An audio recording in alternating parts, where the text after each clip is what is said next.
start with these lovely error bars. So we're happy about that, check. But then they also have these cool things, these brackets, right? With these asterisks above them. And really what this is doing is it's trying to communicate the idea of the Tukey's post hoc test I just showed you guys. It's trying to show you, and don't worry about what this is, any of this stuff. I probably pedagogically would have been better to have something that made sense than this stuff. I don't know what it is, NC, but alas. It's trying to show you that NC and RS,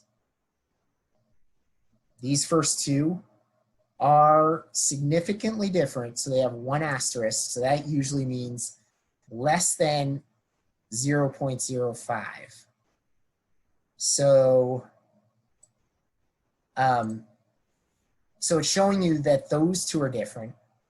It's showing you that some other ones, like this one, RSJM1 versus RSJM2, those two have 3 asterisks. And that means at the top, when you read their figure caption, that they are significant at 0.001. So more significant. So, and you can look at the different pairs. And like some, like VC, this one and this one, they don't have a little bracket above the two of them, right? That just connects the two of them. So guess what? They're not significantly different. So this is a way for you to visualize where the differences are. And I just want to show you all how to quickly do that. So Kevin, when it does have that bracket though, there was some brackets that had it over 4 columns. What does that mean? Like that, like, yeah, this. Right. So that's not over 4. So that's comparing like NC, like this one is considering NC versus RSJM1. Gotcha. Thank you. I believe that's the case. Yeah, I see what you're saying. I don't think they're looking at like subsets of like groups. I've never seen that. I think it's just comparing, and that is kind of confusing. And rather than a bracket, it might be nice if there's like an arrow or something. Although that's not conventional, like the way it's done, but it is kind of confusing. Okay, so if you go into the charts options in Google Sheets and Excel, there's no way to add those little brackets. So I just wanted to show you guys, let me see that. Let me open the editor here.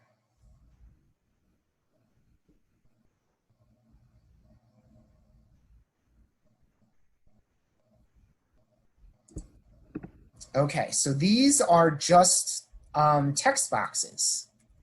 And you can just insert a text box in Google Slides or in a PowerPoint and overlay it onto your figure and just move it around until it looks how you want it. You can create these little bracket thingies. I actually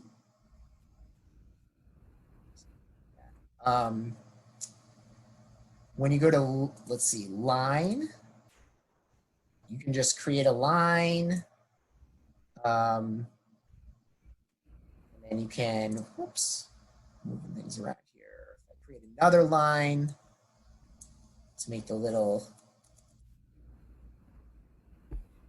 so you can, and those aren't matching up quite right, but you can get them to work. And then once you've done that, you can, this is not my best work, but you can highlight the whole thing. Oops. I do that by control and clicking. Oops. No. Wait a second. Let's see. Got to move this out of the way. Oops. Come on, you. That's so funny. It will not let me. Goodbye.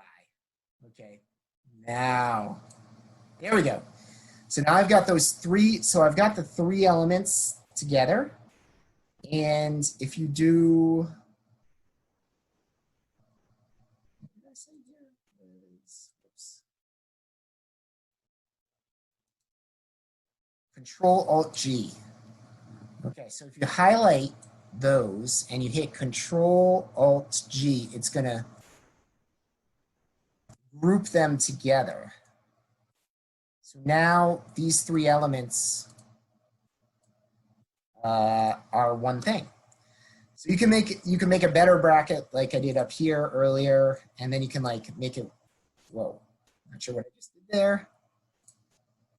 You can make it different sizes to fit, and you can then copy the whole thing into your paper. So it's a little bit of a hack, you know, but it works for adding those little details. Let me get this back. Oh. Well, anyway, I'm going to go back here. Also, just so you all know, sometimes you move around things behind. Like say I put this here and I want it behind the figure.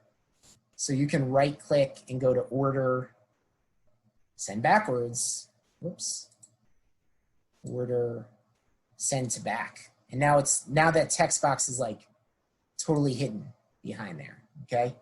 So you can like, just if you're ever wondering how you can make some things sit on top of others in slides versus be hidden,